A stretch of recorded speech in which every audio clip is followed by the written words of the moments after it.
Hi, I'm Justin Anderson, lead pastor of Icon Church. And before the sermon starts, I just wanted to say a couple things. First is that I hope this sermon is a blessing to you, that it encourages you during this time of uncertainty, and also pushes you forward in your relationship with Christ. Second, if you want more resources and more information, go to iconchurch.org/rule for life, and you'll find a ton of resources about this series and about our church. So God bless and enjoy the message. Hey Icon, Justin here, and we're on video again. It's great to be with you. I heard a pastor say this week that if you want to learn how to play chess, that you should start by taking the queen off the board. And that this moment is kind of our queen off the board moment for the local church. We have lost what has for most of our lives been the most powerful tool that we have, which is the gathering of God's people in a local church. And we've taken that off the board. And what I think is that this is an incredible moment for the church to just be the church without the easiest part of being the church. And what that means is it's a real challenge for us in a good and helpful way. And personally, something I'm really excited about, to see the ways that the church is going to respond and be the church without the queen, without the easy moment of gathering together as the people of God. So we're going to do this in a couple of different ways here at Icon. First is, I want you to continue to gather, and I want you to continue to give. I think these are the two pieces of ways that we can continue to be the church in this time. And here's what I mean by gather and give. We have the opportunity to gather digitally, as we are right now, on our church online platform or on Facebook Live, and be with people. So we're posting this liturgy at 10 a.m. and 5 p.m. each Sunday, and really encourage you to engage not just with the content, not just with the sermon, but with the people in the chat and as a community that you would engage this thing. So first, gather together on Sundays with us at 10 and 5. And then secondly, gather together again digitally in community groups. So we have community groups spread all over the city, which doesn't matter at all right now because we're all digital. So it makes it even easier for you to connect with community around you. So if you text Icon to 97,000, we will get you connected to community. We've got community groups gathering on Zoom all throughout the week, all over the place. In addition to that, we are doing Zoom dailies. So every single day, Monday through Friday, from 12 to 1 p.m., a group of people are getting on Zoom to chat about different things. So Monday, we do live Q&A. So questions that you have from the sermon, I'm engaging those things in real time, live, and we can all talk together. It's super fun. Tuesdays, we're doing book club. The book is called The Benedict Option, and would love for you to jump in. It's not too late for that. Order that on Amazon. The Benedict Option by Rod Dreher. And then Wednesdays, we're going to get together to pray. I'm going to lead a prayer time for us to pray for each other, pray for our community, and pray for our city. Thursdays, we're going to have a topical conversation about things that are going on in our lives, how we're dealing with quarantine, what new movies we're watching or TV shows we're obsessed with or whatever. Just a chance to meet and talk and chat. And then Fridays, every Friday, we're going to get together to do a Bible study. And we're going to study the book of Philippians. So encourage you to continue to gather with people in whatever way you can. And then secondly, we want you to continue to give. And here's what that means. Icon always gives away 10% of all of its internal giving to church planting and to missionaries, to external things, something that blesses someone or something that isn't Icon. Every single month, we give away 10%. During April, May, and June, at least, we're going to give away an additional 10%. So 20% of our internal giving, we are going to give away. The 10% will continue to go to church planters and missionaries, but that second 10% is going to go to people who are in need because of coronavirus. So that could be like benevolence fund for people inside our church community, and it's also going to be strategic partners that we have in the city serving those that are in need as a result of what's happening. So if you continue to give generously, we will continue to give generously. And here's the piece. This is what we think is so important during this time. It is a Christian witness for us to, in the midst of crisis, not pull back, not restrict, but actually double our generosity and press more further into the needs of our community. And so we want to encourage you to do the same thing, but not just giving money. We want you to give time. So what I'm going to challenge you all to do is every single day that every one of us would reach out to somebody in our lives, just to check in, just to see how they're doing. Someone that we don't live with, someone that we're not in regular contact with, that we would just reach out to a different person every day, that everyone would reach one every single day. And just check in, say, how are you? Thinking about you. Is there anything I can be praying for you about?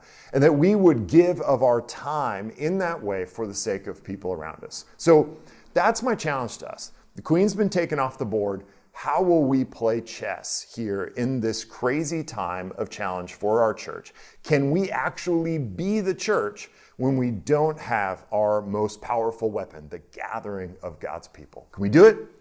I think we can. We have a ton of resources for you for this series at iconchurch.org/a-rule-for-life. And I think this is going to be a super helpful series for you and for all of us to kind of learn how to navigate these times personally and as a local church. And we've put a ton of resources on the website, so I encourage you to go there. Now, let's transition to this morning's message. We are in Matthew chapter 22, so if you want to turn to Matthew 22, this is week 2 of our series, A Rule for Life. And before we get into really the meat of the series, which is studying kind of the spiritual disciplines that God's given us, I want to give us one more kind of big picture idea that helps shape the way we look at and the way we think about spiritual disciplines. So read with me from Matthew 22 and we'll get into this idea. Matthew chapter 22, starting in verse 34. It says, when the Pharisees heard that he, Jesus, had silenced the Sadducees, they gathered together. And one of them, a lawyer, asked him a question to test him. Teacher, they said, which is the great commandment in the law? And he said to them, you shall love the Lord your God with all your heart, with all your soul, and with all your mind. This is the great and first commandment. And a second is like it. You shall love your neighbor as yourself. On these 2 commandments depend all the law and the prophets, right? We call this the greatest commandment, right? These Pharisees come up to Jesus and try to challenge him, catch him in a lie or in a challenging situation, and ask him, what is the most important commandment? Of all the commandments, there's 613 commandments in the Old Testament. They're saying, pick your favorite, right? He says, the most important thing is that you would love the Lord your God with all your heart, soul, mind, and strength. And before they could interrupt and say anything, he goes, and a second is like it. In case you thought that this faith thing, this religion thing, is just this kind of private spiritual relationship between you and God, he goes, you know what? There's one exactly like it that we'll call the second greatest commandment, and that is love your neighbor as yourself, okay? So what I want to do today is to have us think about spiritual disciplines through the lens of the greatest and the second greatest commandment. Last week, I talked about Matthew chapter 11, where Jesus invites us to take on his yoke, his way of being. And the visual of a yoke is of 2 oxen, couldn't figure it out last week, still don't know. Probably should look that one up. Together, yoked together by a piece of wood. They're tied together to pull a cart, to pull a wedge, to plow a field, whatever that may be. And they are meant to be tied together so that the strength of the 2 of them is kind of unified to pull the cart, right? Jesus' invitation to us is to be yoked to him, to be kind of on his program, to be with him, to be pulling what he's pulling, to be going where he's going, to be a kind of a follower of his way, right? So when Jesus tells us that the greatest commandment is to love God with everything that we are and to love our neighbors as ourselves, he is describing for us what his yoke is, right? This is what Jesus is pulling us towards. We talked last week about how with the ox, you want the 2 oxen to be of similar strength and speed so they pull at about the same level. But with God, that's not the case. When we yoke ourselves to Jesus, we're getting on his program. He's the strong one. He knows what the mission is. And so his invitation to us is to join with him where he's going. And he just told us where he's going. That the yoke of Jesus is that we would love God with all that we are, and that we would love our neighbor as ourselves. So, what does this have to do with the rule of life? It's this. A rule of life isn't primarily for you. A rule of life is meant to form you, but it's not for you. Now, this may seem like semantics, but it's not. This is a really important distinction. That the rule of life is not for our own self-discovery. A rule of life is not for our experience. A rule of life is not for our self-expression. It's not for Instagram, right? We don't do the pieces of a rule of life so that we can post a picture of ourselves, early in the morning with our Bible and our notes and our coffee just so, and have that perfect shot to express our devotion to Jesus. That's not what this is for, right? Nor is it for an experience that we would sit in the presence of God and feel something. Not that we don't, and not that we won't, not that even that we shouldn't, but that's not what it's for. It's not for you, it's to form you. Now, here's an example. This is the difference between working out for selfies and working out to actually prepare yourself for a purpose, right? The most effective way to work out is to work out with some goal in mind, with some looming test in mind, right? So you're working for a triathlon, or you're working to run a marathon, or working for some future goal that you're going to be tested on. It's the best way and most effective way to work out because it actually makes you do something, not just go to the gym to walk around and take a selfie and kind of cut some reps and whatever, because there's going to come a day where whatever you've been doing is going to be laid bare, right? So a couple years back, I wanted to join the 1,000-pound club. Now, I don't know if that's a club. I'm in it. I just decided to make it a club.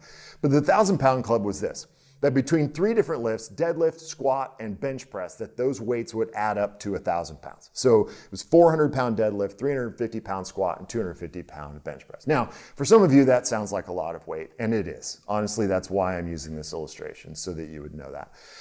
But the point is, I have never been so dedicated in all my life to working out because I knew the day was going to come, and there were going to be my buddies around me going, all right, did you do it?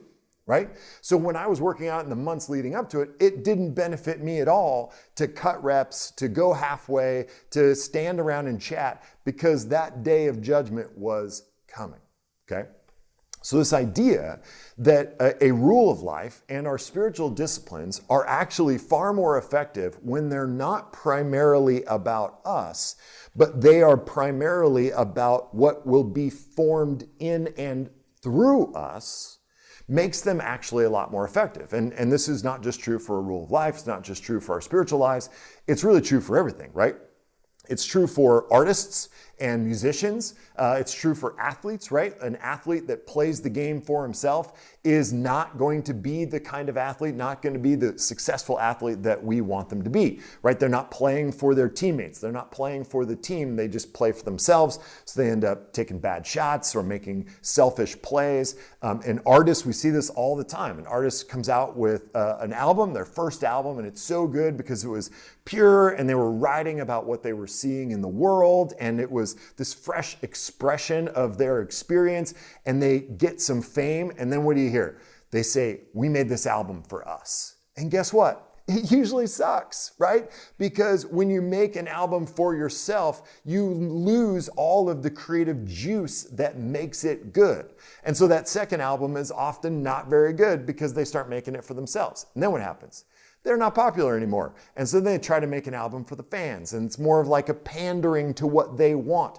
They've lost their vision for what it is the purpose of their art actually is, which is to help people to see the world in a new way, to see their experience in a fresh way. C.S. Lewis talks about this when he talks about originality. He goes, if you try to be original, you'll never be original. But if you try to tell the truth, 9 times out of 10, you'll be original without even trying. So when we utilize something like a rule for life for ourselves and to try to be somebody, we miss the total point of it. Jesus tells us the point of our own discipline, the point of our spiritual growth is not for us. It's to love God and it's to love neighbor, right? Last night I was at home with my family and my wife was getting dinner ready and I said, hey, would you want me to make some like appetizer kind of thing for us to hang out? We were standing in the kitchen. She's like, yeah, it'd be great. And so I took a knife out of the drawer and I started to sharpen the knife, right?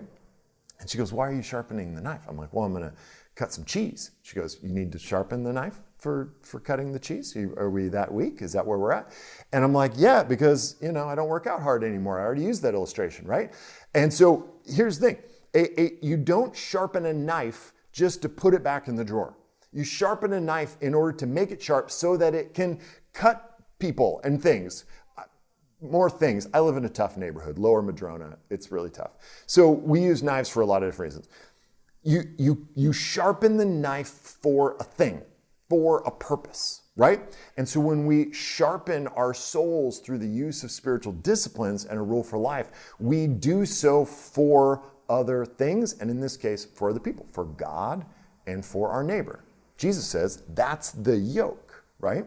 So disciplines prepare us to be good at something else, not just for us, which changes both how we do them and how we judge them, right?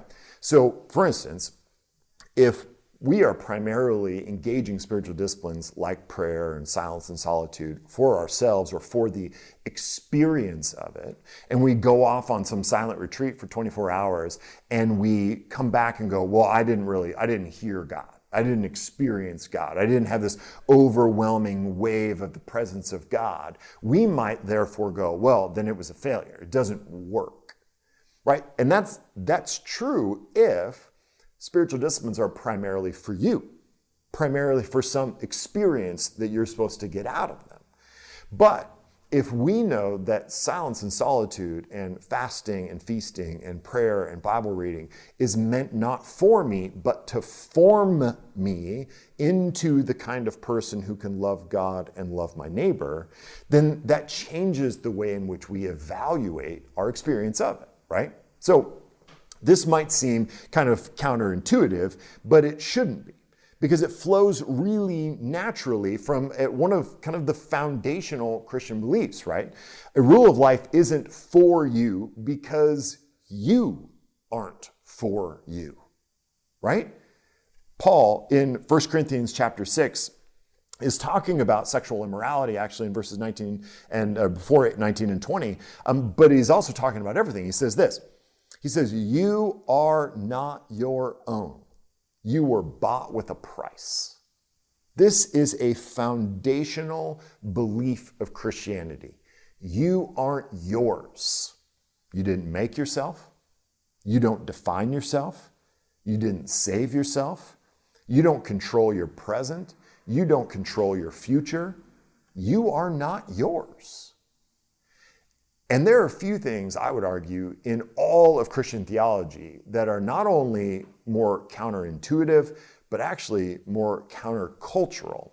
One of the great priestesses of postmodern culture, Lady Gaga, says it this way: don't you ever let a soul in the world tell you that you can't be exactly who you are. That's the ethos of our world today. Right? And so Lady Gaga and the Apostle Paul are arguing with each other here in their quotes, right? That Paul goes, you're not your own. You were purchased. You were bought for a price. Not only were you purchased in your salvation, but you were made, you were designed, you were given everything that you have. You're not your own. And when we can really lean into that idea as Christians, then we realize, man, nothing that we have is ultimately for us. And therefore, a rule of life is not for us. The whole ethos of Lady Gaga's vision, it's not just her, and she's brilliant and talented, but this whole kind of postmodern culture's ethos of the self is a path to narcissism. And a path to unrelenting panic about who you are. Just think about this for a moment. If the greatest ideal is self-expression and self-knowledge, then you are constantly needing to assess, who am I and what am I and how do I express myself and how do I know myself and am I expressing enough? And it's a never-ending treadmill of the self. On the other hand, Tim Keller, in his book, The Freedom of Self-Forgetfulness, says this: the problem with self-esteem, whether it's high or low, is that every single day we are in the courtroom. And by that, he means he's building out this illustration of we are constantly looking for judgment, constantly looking to know, are we good or are we bad? Have we self-expressed what are we and who are we? And when our focus is on the self and self-esteem is that kind of final marker and the thing that tells us who we are and how valuable we are, we live in a constant courtroom. On the other hand, he says, the essence of gospel humility is not thinking more of myself or thinking less of myself. It is thinking of myself less. Here's the truth. You'll never find peace as long as everything is about you. You see every event insofar as it affects you.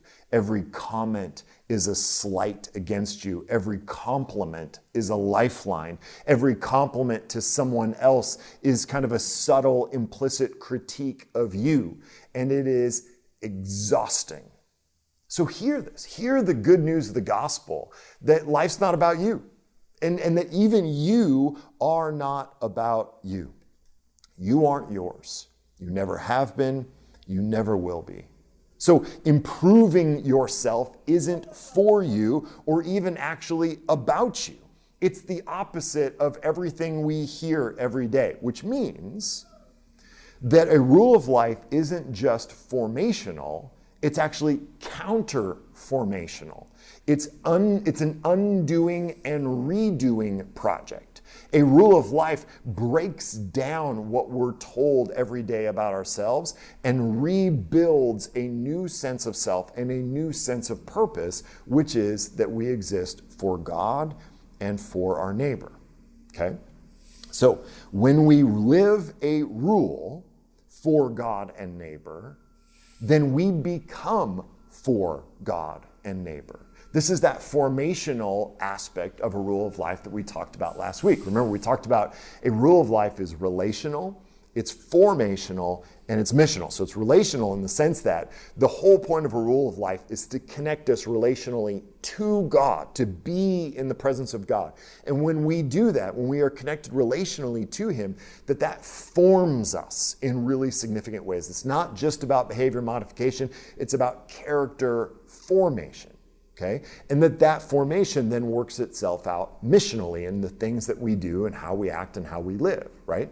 So when we take on a rule of life, when we embrace a rule of life that is aimed at God and neighbor, then that forms us to be for God and neighbor so that missional aspect comes naturally out of that character formation that comes out of being in the presence of God. Okay, so this is a huge piece. Augustine, very famously, St. Augustine, the very beginning of his confession says this: "You, God, you have made us for yourself, and our hearts are restless till they find their rest in thee." Rest is what we talked about a ton last week, that the promise of Jesus' yoke is rest for our souls. And Augustine claims that we will never find that rest as long as our focus is on anything but God first and foremost, right? So let's go back to that vision of the yoke. Us as that second ox, yoked to Jesus, shouldn't be focused on ourselves. We shouldn't be focused on ourselves. We should be focusing on keeping in step with the stronger ox that we have been tied to, and on the mission that ox is on. That's the whole purpose of having a rule of life. To be yoked to Jesus is to be connected to him, watching him to know, okay, when do we step? So we step in line with one another. Where are we going? So I can turn when he turns and know what he knows and go where he goes. That our whole purpose of forming ourselves is to form ourselves into his image and into his likeness, to be in step with him. So, how do we practically practice a rule of life for God and neighbor? We practice the disciplines as a way to love God. We draw near to him when we read the Bible. We order our lives around him by practicing Sabbath. We sacrifice our time and our money for him in generosity. We walk with him in silence and solitude. We celebrate the gifts that come from him. We rely on him in prayer. We trust in him, listen to him, learn about him, and talk to him. And here's the thing, when we do those things, he receives those things as love. Those are demonstrations of love. He's looking down at us and going, wow, they're orienting their lives around us. Then they must love me.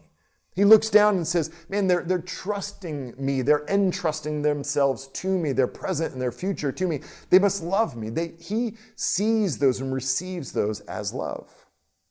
But that's not all. We practice the disciplines as a way to love our neighbor as well. We study the Bible so that we can share the God we know. We pray for and over those in spiritual and physical need. We befriend our neighbors because people were made for each other. We work as a vocation and not an obsession to create real value for the world. We love simply so that we can be generous. We live simply so that we can be generous with those around us. We practice silence and solitude so that we can be a non-anxious presence with our neighbors. This loves them. This is a way that we can practice spiritual disciplines, practice a rule of life in a way that actually is oriented towards our neighbors. That we can go and have silence and solitude, not so we can have some spiritual experience with God, so that we can be settled as a non-anxious presence for those in our lives. That's a way we can practice a spiritual discipline for the sake of the world, for the good of the world. If we can practice the disciplines in this way, we change in ways that actually bless the world around us. Now, all of this starts with a decision. We have to first choose that we want to be the kinds of people who love God and love neighbor. We have to start by having a conscious conviction, a conscious choice that we want to be these kinds of people, so that we can then choose to engage, to prepare our lives, to practice these things so that we can love God and that we can love neighbor. Jesus was this perfectly for us. He did this so that we might in him grow in our love for God and for neighbor. The life of Jesus prepared him for his moment of sacrifice on the cross. His death was the fullest expression of his character, his love, and his unconditional otherness. But even Jesus had a moment. In the garden, he had to remember who he was and what he was made for. In Matthew chapter 26, he had to choose. He was in great pain, and he went to God and said, if there is any other way, and yet not my will, but yours be done. He had to choose to love God and to love us.